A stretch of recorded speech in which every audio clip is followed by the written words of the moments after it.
The second Legendary Remix banner is out right now. Feels like we've talked a lot about it already since it was featured in a Faye channel about 2 weeks ago, and well, Ryoma has been the hot topic of the month thanks to his Ryoma Refine. Regardless, in this video we'll be talking about the upgrades Legendary Ryoma and Gunnthra received, plus discuss some potential builds since these units are quite old. Feel free to skip through if you're already well informed. We'll also talk about the 6 other units on this remix banner, and as a reminder, the 40 summon spark is active for this banner. You can get yourself one of these older legendary heroes, or you could just use it on another 5-star hero. For Legendary Ryoma, he did receive a refine for his Regento sword since he shares it with the base version of himself. I will not be specifically going over it in detail, but basically Regento's refine gives Ryoma +4 to all stats and a no follow-up 3 on top of the usual distant counter effect. This is incredibly good for Legendary Ryoma because flyers do not have access to no follow-up, and that skill is so damn effective against a lot of slower units.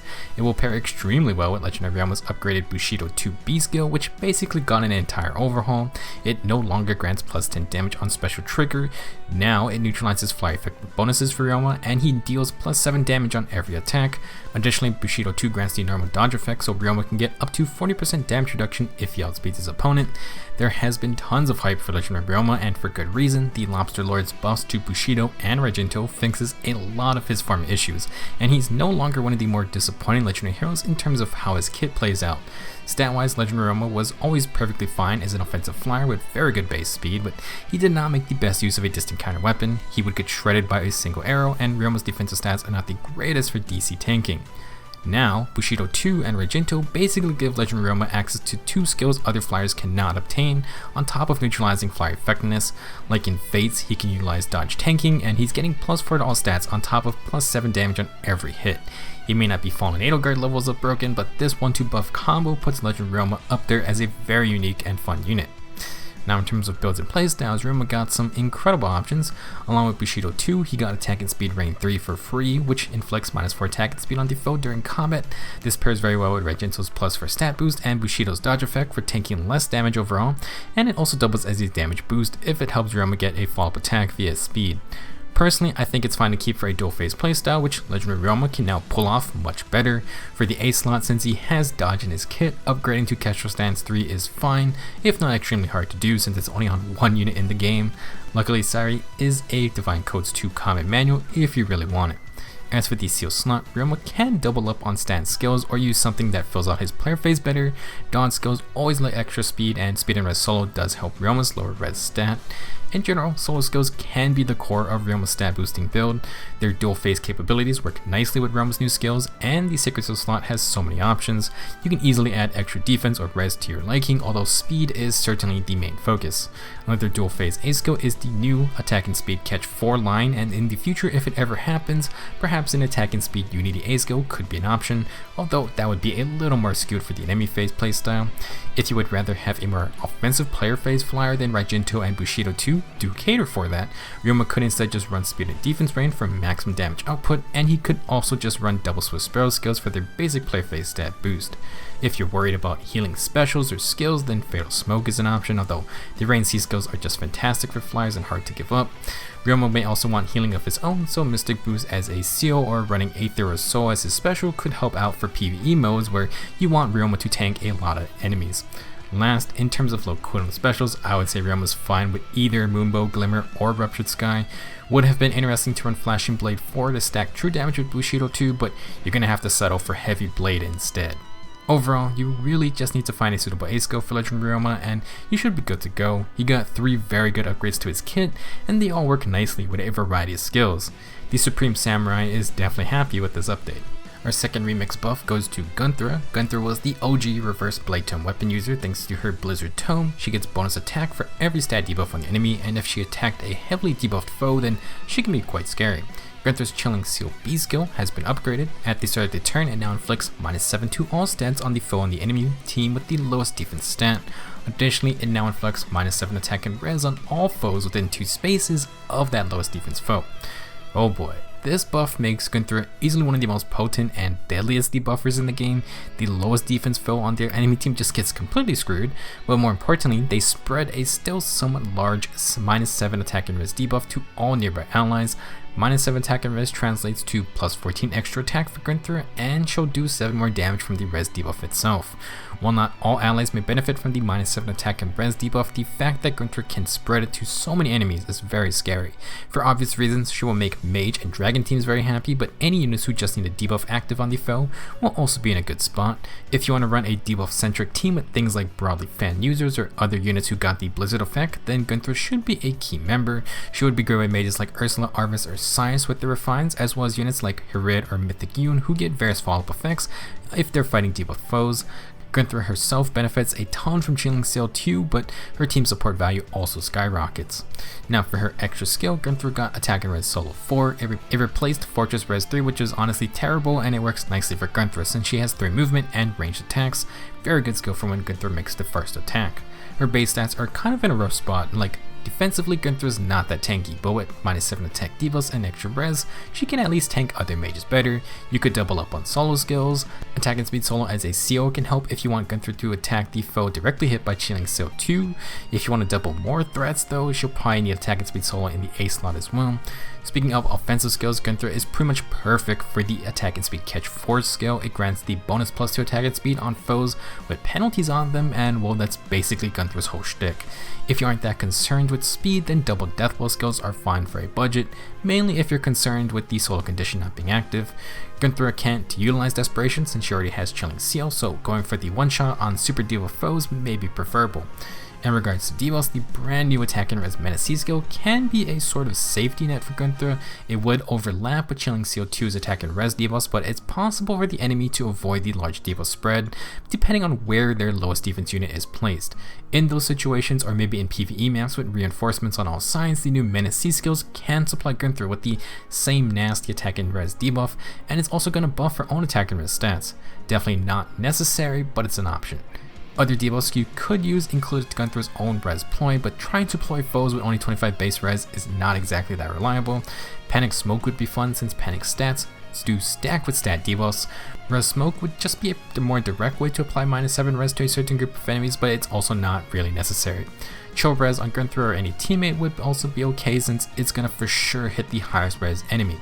If you would rather prefer some own stat buffing, Rouse Attack and Res is available on Spring Soleil, and Oath buffs also work. Last, if you want some high damage burst, then Heavy Blade does work with Blizzard since it's a direct attack boost, so Gunnthra gets a nice advantage. She can easily get Glimmer charged up in one attack to use on another target afterwards. Overall, Chilling Seal 2 got a good upgrade to improve Gunnthra's debuffing consistency. Being able to apply a hefty -7 attack and res to surrounding enemies is fantastic, but do be aware of enemies that can neutralize stat debuffs. For example, as a green mage with some high damage output, Gunnthra would be able to put a dent in blue units like Legendary Ryoma or Brave Hector. However, both of those popular units neutralize all stat debuffs on themselves, so Blizzard effectively gets countered. It may not be the standard trait on some units, but debuff neutralization is incredibly powerful in the right situations and can really save you if you're up against units like Gunnthra. If you cannot block debuffs though, well, then Gunnthra's gonna be a pain to fight against. Moving on, we are now going to cover all the skills available on this banner. For red, you can get Legendary Ryoma, who has Kestrel Stance 2 and Guidance 3 by default. With the remix update, he's going to add Attack and Speed Rain 3, which is a great option for other flyers. If you want to get Ryoma, you may instead run into female Byleth. She is a sword infantry unit, and the Creator's Sword is a weapon that accelerates specials, has no follow-up 3, and has the anti-guard plus anti-special charge effect that is not very common. Byleth also has Ruptured Sky, which is an inheritable 2 cooldown special that increases in damage based on the enemy's attack stat. It is stronger against dragons and beast foes, and considering we just added one of the most oppressive beast units to the game who also happens to have high base attack, well, Ruptured Sky certainly seems like a nice option. Female Byleth would then have Fury 4, Wrath 3, and Even Attack Wave. Wrath and Even Attack Wave are on some Heroic Row units. For the most part, the red group isn't that bad, especially if you want Legendary Ryoma. For blue, we're going to get Legendary Ephraim. He's a Lance Cavalier who could be up soon for a remix buff of his own. Ephraim wants to be near more enemies than allies, and he'll get a follow-up attack with Flame Sigmund. His Solar Brace Beastco adds a healing effect on special trigger, and it can stack with other healing specials as well. In terms of inheritable skills, this Ephraim is really lacking. Sturdy Stance 2 can be gotten from Altena, and Soul and Fortified Defense aren't exactly hard to find. Hopefully when he gets the remix treatment, Legendary Ephraim gets some better skills. Joining Ephraim in blue is going to be Tsubasa. She's a fast lance flyer, and her Raj Feather has armor and cavalry effectiveness. It also has a somewhat unique mechanic that is shared with the Blade Session 3 A skill, in that they get stronger effects if Tsubasa moves second or later on her team. For Mirage Feather, it adds +6 attack and a desperation effect, so really powerful, but you have to play to its condition. Blade Session is only on Tsubasa, and it's an interesting A skill. It's like Swift Sparrow, but it ramps up with more allies that act before the user. It's fine on Tsubasa since Mirage Feather already has that playstyle, but otherwise regular Swift Sparrow is kinda just a lot easier to use. Tsubasa also has Chill Speed and Horn Flyers, which is still somewhat hard to get. Honestly, blue is not that great if you're hunting for skills. If you get an unwanted Ephraim though, may be worth holding on to for when he gets the remix buff. Next is the green group with Gunnthra and Annette. Gunnthra previously had Fortress Res 3 and Res Ploy for her inheritable passive skills. Res Ploy is nice for fellow debuffers, but Fortress Res 3 can be gotten from other units now. The remix upgrade of Attack and Res Solo 4 is a lot more enticing for your inheriting needs.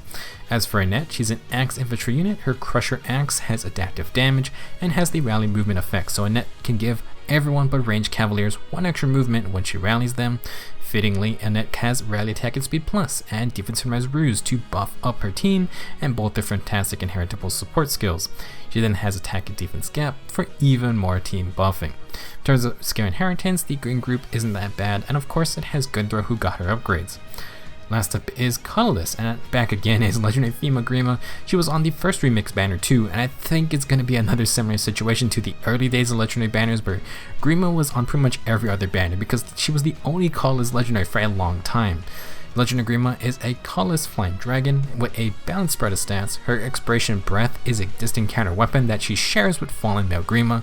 Considering we just got DC refines and Fallen Heels have gotten refines, I would say chances are decent that Legendary Ryoma Grima will get the Expiration Refine with her male counterpart, so I would hold on to her for now.